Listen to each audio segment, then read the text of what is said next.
स्वतंत्र समय न्यूज़ का एक खास कार्यक्रम है आज का मुद्दा। और आज के मुद्दे में हमारे साथ चर्चा करने के लिए मौजूद हैं राष्ट्रीय कवि सत्यनारायण सत्तन गुरु। पूर्व विधायक भी रह चुके हैं, बीजेपी के कद्दावर नेता हैं। हम उनसे जानेंगे इंदौर शहर और मध्य प्रदेश की सरकारें क्या कर रही हैं, क्या कितने संतुष्ट हैं वो इन दोनों ही सरकारों से के कामों से। खासतौर पर इंदौर नगर निगम इस वक्त शहर में दीपावली का त्यौहार चल रहा है, उसकी खरीदारियां चल रही हैं। हालात बद से बदतर हैं। लोग सोशल मीडिया पर आकर अपनी अपनी बातें कह रहे हैं। सत्तन गुरु क्या सोचते हैं? बहुत स्वागत है सत्तन जी आपका। आप बेबाक बोलने के लिए पहचाने जाते हैं, क्योंकि आप एक कवि हैं तो निश्चित रूप से कविताओं के माध्यम से भी आप लोगों को कटाक्ष करते हैं। अभी जिस तरह से हालात चल रहे हैं, खासतौर पर इंदौर शहर के ट्रैफिक को लेकर जिस तरह के हालात हैं, आप उसको किस नज़र से देखते हैं? जहाँ तक इंदौर नगर के ट्रैफिक का सवाल है, व्यवस्थाएं तो अपने स्थान पर चाक चौबंद करके सरकार ने दी हैं। व्यवस्था करने वाले जो ट्रैफिक के पुलिसकर्मी हैं वो अपनी ड्यूटी बराबर निर्वहन करते हैं। इंदौर नगर के लोगों को ट्रैफिक की व्यवस्था में भाग लेने का जो अभ्यास है वो धीरे धीरे बनता चला जा रहा है। यहाँ पर जो ट्रैफिक व्यवस्था है वो बढ़ती हुई जो भीड़ है, और इस बढ़ती हुई भीड़ का परिणाम है कि उन ट्रैफिक सिग्नल्स पर जो लोग अनियमितताएं करते हैं, अनुशासनहीनताएं करते पाए जाते हैं, उसमें अधिकांश लोग युवा पीढ़ी के होते हैं। आप मध्य क्षेत्र में रहते हैं, मध्य क्षेत्र से ही सारा ट्रैफिक होकर गुजरता है।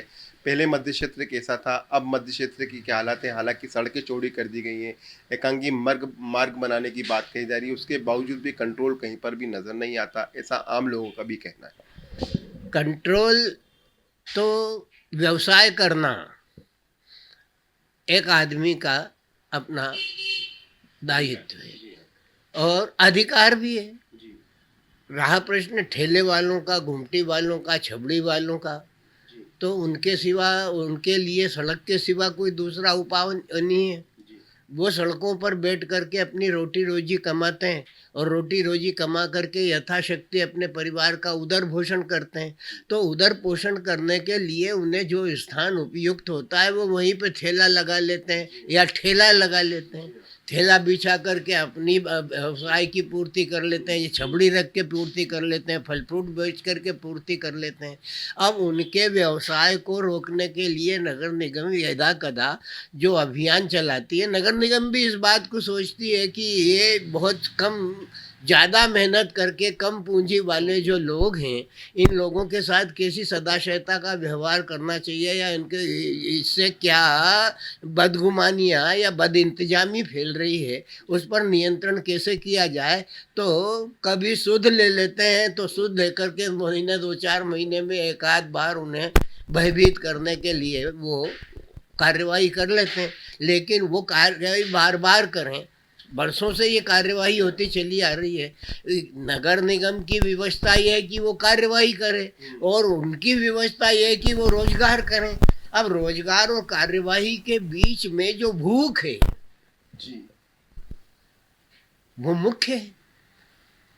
कमाई होगी तो भूख का समाधान होगा, और उसके समाधान के लिए वो अपना पुरुषार्थ करते हैं, दंड भी सहन करते हैं, छबड़ियाँ भी जब्त करवाते हैं, ठेले भी जब्त करवाते हैं और फिर मैदान में आ जाते हैं। एक चीज़ और अभी हमने देखी कि सोशल मीडिया पे कुछ लोग अपना विरोध जता रहे हैं इस बात को लेकर कि शहर की सड़कें बेतरतीब हो गई हैं, गड्ढे वाली सड़कें हो गई हैं। यानी कहने का मतलब ये है कि गड्ढों में सड़क है, सड़क में गड्ढे नहीं हैं। ये हालात है, सोशल मीडिया पर लोग आकर तमाम तरह के अपना विरोध प्रकट कर रहे हैं। ये दुर्भाग्यपूर्ण है। शहर के विकास के नाम पर की जाने वाली गतिविधियों में सबसे पहला धर्म है सड़कों के सुव्यवस्थीकरण का, और उस तरफ ध्यान देना चाहिए।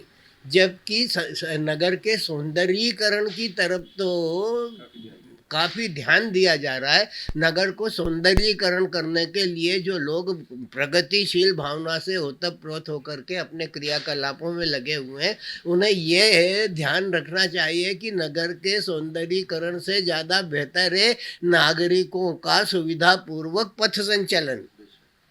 और अगर वो पथ संचलन उनको सुविधापूर्वक मिल जाता है, वाहनों को गतिवेगता के साथ प्रवहमान होने का अवसर मिल जाता है, तो निस्संदेह एक अमन और एक शांति और एक चेतना का प्रतीक है। हर हर सरकार, चाहे वो शहर की सरकार हो, प्रदेश की सरकार हो या केंद्र की सरकार, हर सरकार ये कहती है कि हम विकास कर रहे हैं, विकास कर रहे हैं। आपको क्या लगता है इंदौर शहर में विकास किस दिशा में हो रहा है, किस तरह का विकास हो रहा है? विकास का जहाँ तक प्रश्न है, तो चहुमुखी रूप से विकास की प्रक्रिया पर ध्यान दिया जा रहा है। एक समय था जब हम आलोचना करते थे और आलोचना करते थे और ये कहते थे कि ये जो गड्ढे हैं, ये सड़कें हैं, और हम अब दूसरों को की आलोचना करके अपने बात की पुष्टि कराते थे। आज वो स्थिति पुनः हमारे बीच में उपस्थित हुई है, तो हम आलोचना के पात्र तो बनेंगे ही सही, हमें उस आलोचना से कोई बना नहीं सकता, क्योंकि हम म्यूनिसिपल कॉरपोरेशन में रह करके टैक्स भी वसूल करते हैं और तमाम तमाम सुविधाओं के नाम पर जो नागरिकों को मिलना चाहिए उतना दे नहीं पा रहे हैं। इसका मूल कारण सोच, किस तरह की सोच? निर्माणात्मक सोच है। आप नए नए भवनों को, नए नए स्थानों को विकसित करने के प्रति आग्रहशील हैं, लेकिन जहाँ से प्रगति की शुरुआत होती है वो पथ है। उस पर नागरिक सुविधापूर्वक अगर चला जाएगा, उसके वाहन दुर्घटनाएं नहीं होंगी और इन दुर्घटनाओं के माध्यम से जनहानि नहीं होगी, तो आवाज़ नहीं आएगी। सत्तासीन परिषद के ही पार्षदों का भी गुस्सा फूटने लगा है और वो अपनी सत्ता के खिलाफ ही बोलने लगे हैं। यहाँ तक कि पार्षद आपस में भिड़ लेते हैं कई मुद्दों को लेकर जब एमआईसी की मीटिंग्स होती है। देखिए भाई साहब, उचित को अनुचित और अनुचित को उचित करना कहीं से भी जायज नहीं है, नियामक नहीं है। जो स्थिति है उसकी अभिव्यक्ति चाहे वो सत्तारूढ़ का हो और चाहे विरोधी पक्ष का हो, उसने उस सच को स्वीकारोक्ति पूर्वक अपनी सहमति प्रदान करना चाहिए, क्योंकि नगर पालिक निगम जो है वो इस नगर सेविका से यात्रा करता हुआ महानगर पालिका तक की यात्रा कर पाया है। जैसे जैसे शहर बढ़ा है, जैसे जैसे इसकी आबादी का विकास हुआ है, जैसे जैसे इसके क्षेत्रफल का विकास हुआ है, वैसे वैसे सुविधाओं का भी विकास हुआ है और क्रमागत उन्नति विकास नियम यहाँ पर काम कर रहा है।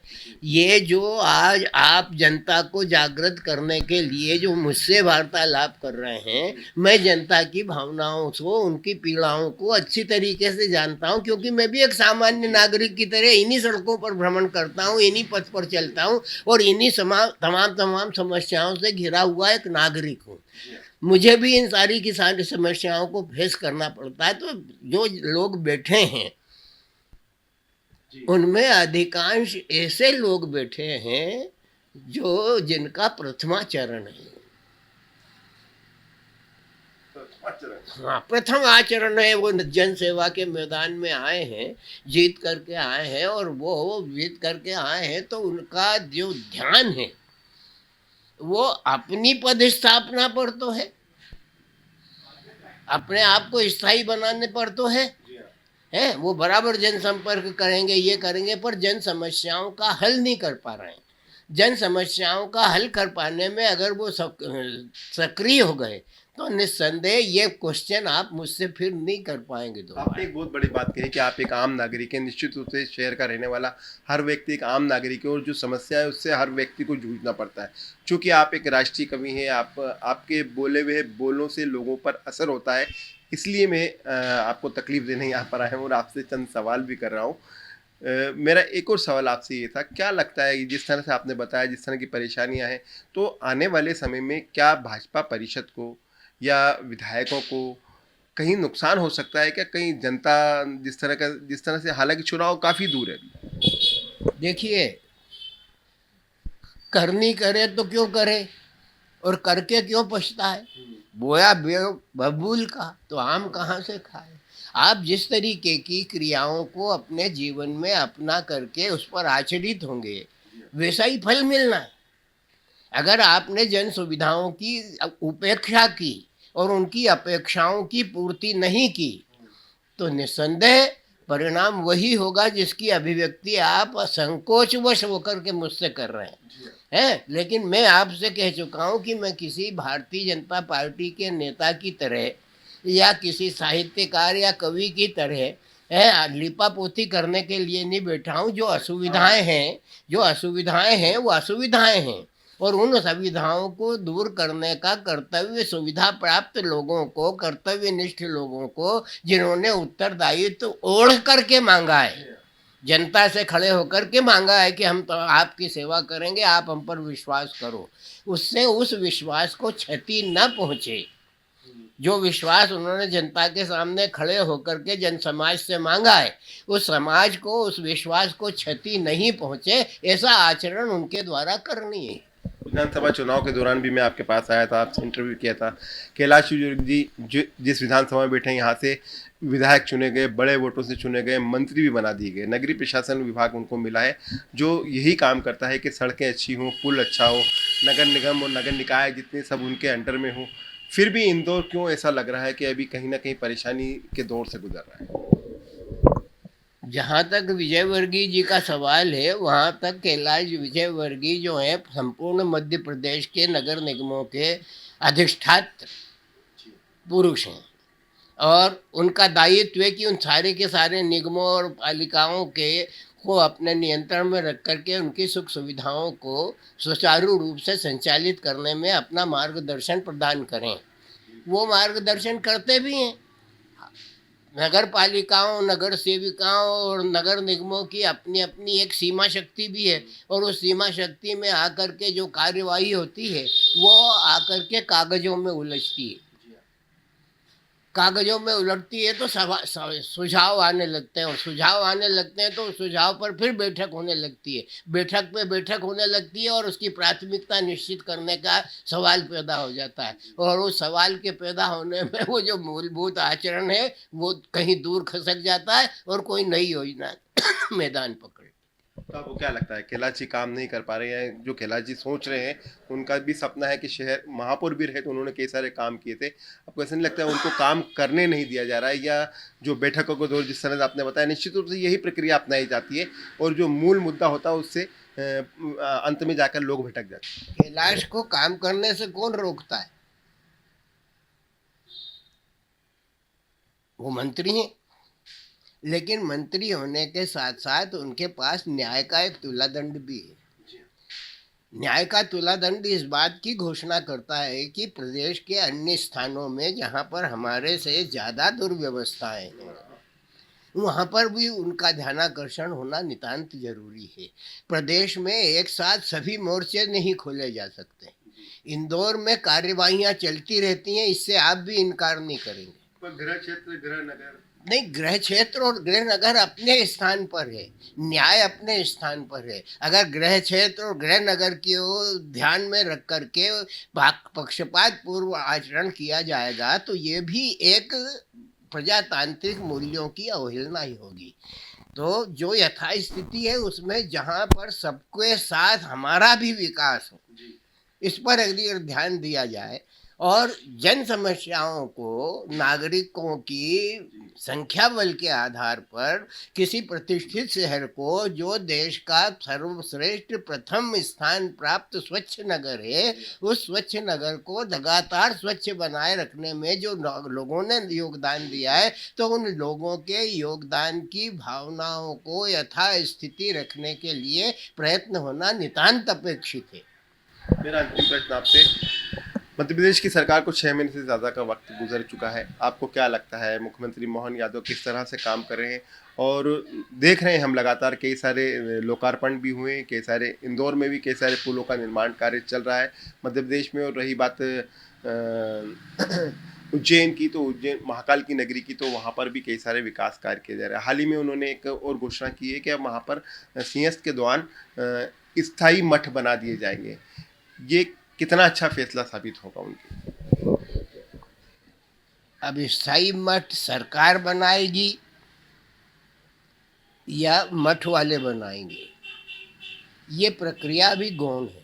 केवल एक घोषणा कि स्थायी मठ बना दिए जाएंगे, योजनाएं आती हैं, 5-5 साल के लिए आती हैं, 5 साल में पूरी नहीं हो जाती तो अगली पंचवर्षीय योजनाओं में शिफ्ट हो जाती हैं।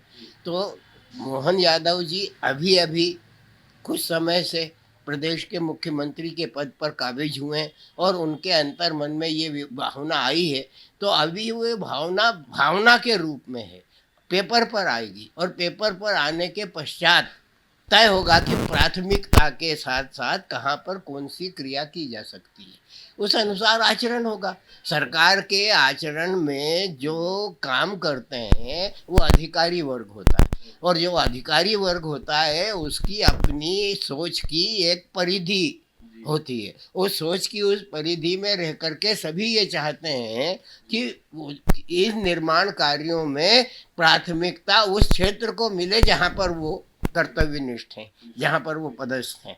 तो ये भी एक खींचातानी का वातावरण बनता है। जो भी काम होता है विचार से होता है और विचार होता है तो तर्क आते हैं और तर्क आते हैं तो प्राथमिकता तय होती है और प्राथमिकता तय होती है तो तदनुसार आचरण किया जाता है। मेरा अंतिम सवाल आपसे, जैसे अभी मैंने आपसे सवाल किया था कि इलायची का गृह क्षेत्र है, गृह नगर भी है, मंत्री भी हैं वो, लेकिन वैसा काम नहीं कर पा रहे।